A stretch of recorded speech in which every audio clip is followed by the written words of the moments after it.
Tempos depois desse momento decisivo em sua vida, Abraão vai seguir para a região onde hoje se localiza a cidade de Hebrom. Aqui em Hebrom, Abraão viveu.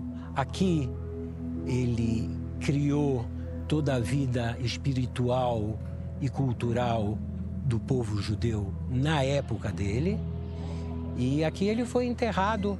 E até hoje é uma cidade muito, muito procurada pelo fato de ser a cidade dos patriarcas, onde temos as tumbas dos patriarcas. Abraão também se vê diante de mais uma situação difícil: a morte de Sara.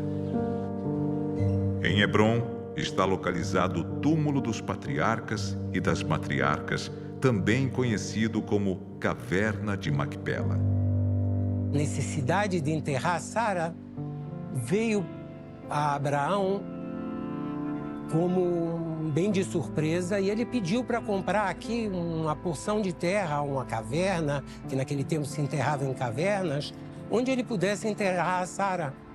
E os povos que viviam aqui, inclusive o dono da porção que ele tinha escolhido, disse para ele: não, você é um príncipe de Deus, você enterre onde você quiser nas nossas terras e você não precisa adquirir nada, você não precisa pagar nada. E Abraão disse: não, eu quero comprar, eu quero que seja posse minha, e inclusive não só que eu quero comprar, eu quero que isso seja comprado frente a muitas testemunhas. No final das contas, acabou com a negociação, com a venda por 400 shekel de prata, que era um peso muito grande de prata. Abraão pagou um preço imenso, quase exagerado, mas ele quis que fosse dele. Então ele comprou e aqui foi enterrada Sara.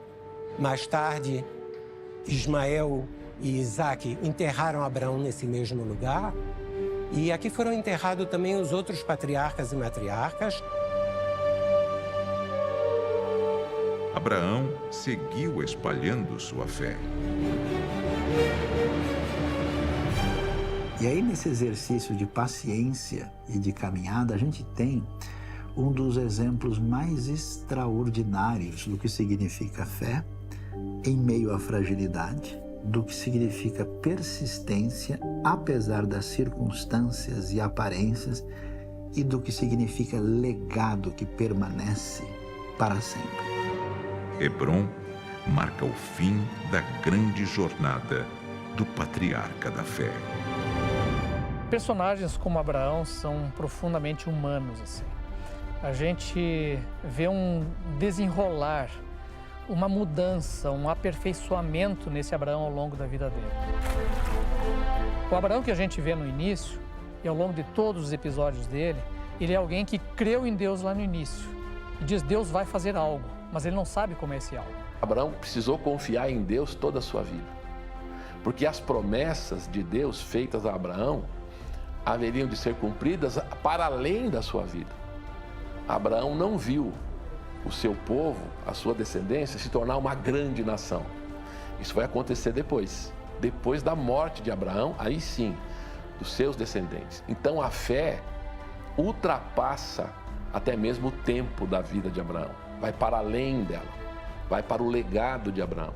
Então essas são algumas das grandes lições que nós aprendemos com Abraão. Eu fico muito impressionado na história dos heróis da Bíblia, que no fundo é um monte de pontinho solto que não tem significado, e Deus junta os quadrinhos, né, os pontinhos, e faz um desenho em meio aos erros humanos, de modo que o desenho fica mais bonito do que se a gente tivesse feito tudo certinho. Então, a história dos heróis da Bíblia também é uma história de redenção, perdão e realinhamento na direção da grande vitória da obra de Deus na nossa vida. E a gente vê como é que Deus constrói de modo espetacular a trajetória do herói da fé, que é Abraão.